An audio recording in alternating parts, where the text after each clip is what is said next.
From the Toronto Star, I'm Raji Mudler, and this matters.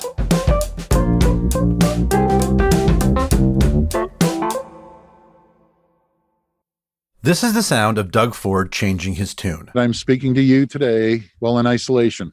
I experienced a workplace exposure from a member of my team who, despite their best efforts, tested positive for COVID-19 earlier this week. And I assure you, it is not lost on me that unlike many people, I'm able to isolate and continue working.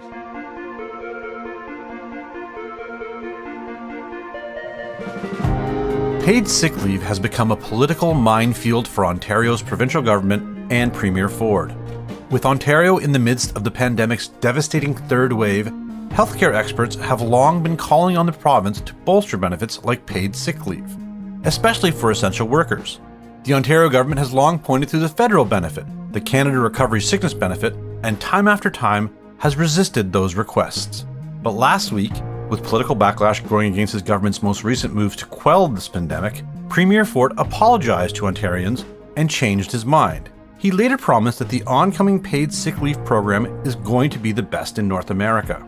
This morning, news broke of some of the details of this government's plan, and it looks as though making it happen won't be that simple. Robert Benzie is the Queen's Park Bureau Chief for the Toronto Star. He joins us to discuss the province's efforts to create a paid sick leave program and what comes next. Rob, thank you so much for making the time to join us today. My pleasure, Raju. Okay, Rob, I really want to get to the backstory of this and how paid sick days have become such a big deal in this province, but we have to start with the news.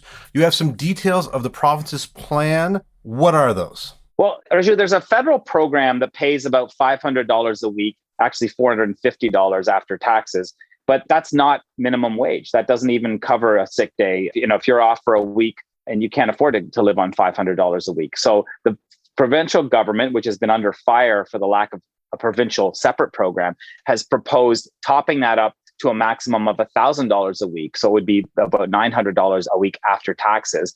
But the stipulation is the provincial government would pay for that top up, which will cost about $1 billion, by the way, but the federal government would have to administer the program. And that's where the problems are lying right now, because the federal government isn't showing much interest in administering the program to help Ontario out. I think this is really, really interesting because the province has always been pointing people to that federal plan, which has been called insufficient and slow. Yeah. And I do think on the provincial level, part of their issues was who was going to pay for this, whether it was going to be passed on to businesses or the government. But now that they've decided that they'll actually pay for this, they want the federal government to administer it. Isn't that a little weird?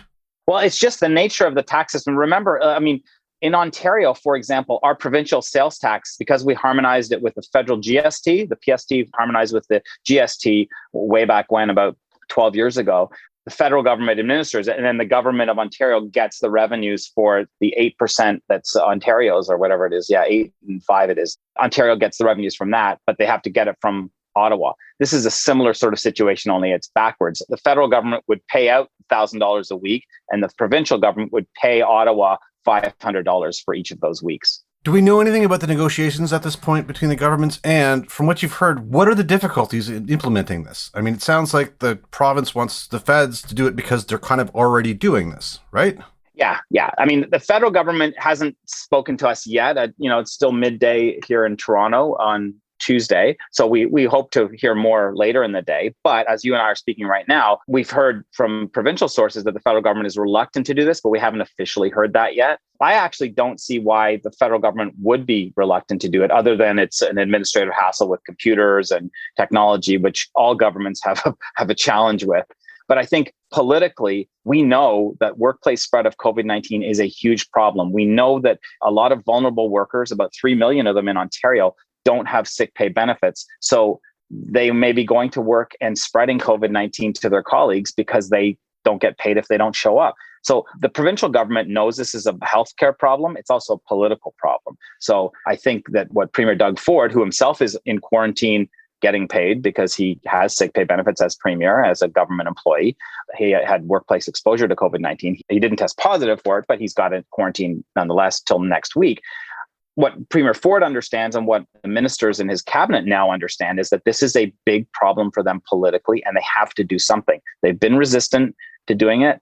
and it's bit them on the rear ends in a way that it hasn't bit other premiers in most other provinces don't have paid sick leave programs, including the NDP government in British Columbia. BC Premier John Horgan just had a new budget. There was a lot of pressure on him from unions and others to implement a provincial paid sick leave program because, of course, COVID-19 is hitting everywhere in Canada. It's hitting in British Columbia, but they resisted. But for whatever reason, Premier Doug Ford is the guy in the crosshairs of everyone right now on this. I really want to unpack a couple of things in there because it is really interesting. And obviously this is necessary because things are bad in Ontario right now, particularly for some of our most vulnerable workers. But this has become a political football, and I want to discuss some of the timing. So first off, the letter with the details to the feds, this came as the same day as the Premier apologized and had that emotional press conference. So, okay, fine.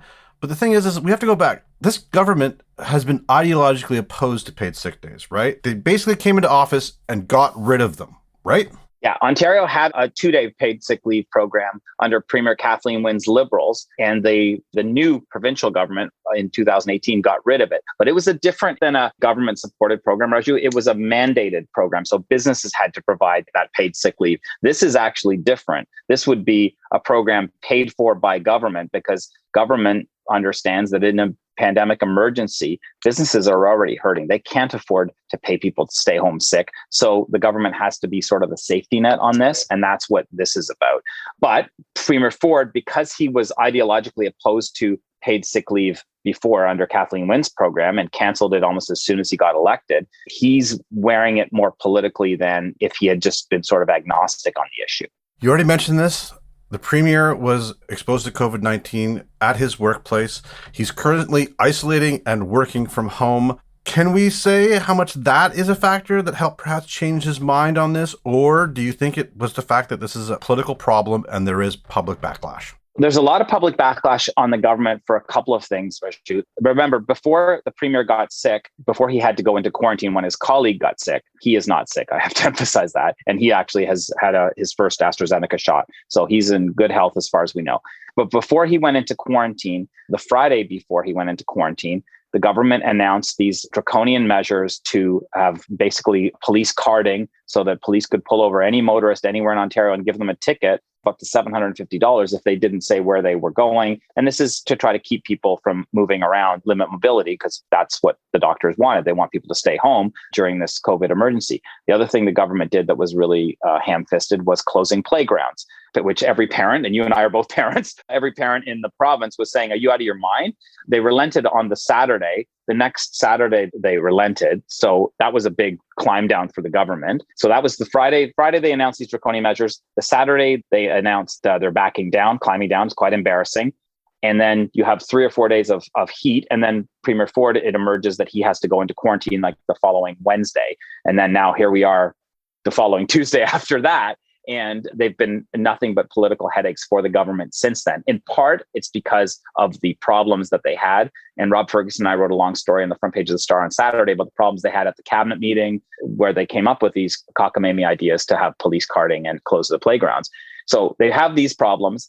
Then it resurfaces that paid sick leave is a huge issue. And they understand, they resisted, and they understand now that they have to do something. Labor Minister Monty McNaughton's basically been working around the clock trying to figure out a solution to this political problem. That's also a healthcare problem, Raju, because they know they've got to do something to keep people from going to work sick. And the doctors who said they need to limit mobility, the scientists who are advising the government, they also said we need a better paid sick leave program. We have paid sick leave in Ontario. It's just not very good because it's the federal program paying $500, actually $450 after tax. So they need a better program to encourage people to stay home. And it needs to get the money out the door quicker because workers who are in those types of jobs don't have tons of savings necessarily.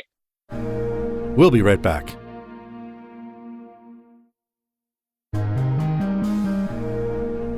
Critics like to point out the fact that this government has voted down bills 21 times for paid sick days during this pandemic. Now, these are from the opposition, so honestly, I really think that this is a bunch of political theater. But I do think it's really interesting that this has become something that people are now demanding and has finally gotten through to the government. The other interesting thing is that I think we're all sick of lockdowns, but from most of the polling that I've seen, Ontarians want almost stricter measures than the government at sometimes during this pandemic. So I'm wondering, what do you think how the government is navigating that? And then in particular, why is this such a political issue here? Why is paid sick leave an issue here? I think it's because we had a program and the Tories canceled it when they got into office 3 years ago. I think that's part of it. I think also Premier Ford is a polarizing figure naturally. He always has been. And I think there is kind of Ontario is in a bad way in the third wave, but there is kind of a weird narrative out there that somehow Ontario is the only jurisdiction in the world that's having a third wave. And you and I both know that everywhere in the world is having a tough time with COVID-19 right now. These new variants have been very, very troubling. In India, there's 350,000 new cases a day. And that's just a terrible strain on a healthcare system there that is already under siege. Here in Ontario, we're averaging 3,000 to 4,000 new cases every day. And our healthcare system is under siege, but we don't have oxygen shortages or PPE shortages or ICU shortages yet. So I think we are trying to get in front of things. And I think that's a problem for the government because the government is seen to be behind. Whether it's fair or unfair, I don't know. Because as I say, only Quebec actually has a government-supported paid sick leave program. PEI has a mandated program, but the government doesn't pay for it. Businesses do. Ontario used to have a mandated program that businesses paid for, and it doesn't anymore. So ironically, Premier Ford last week promised the best paid sick leave program in North America. And if he gets his way on this, he would be correct because it would be the best in North America with, up to $1,000 a week is a very, very attractive benefit to get people to stay home. You kind of went to my next question, but let's discuss this. You just said it. Quebec's the only place that has it.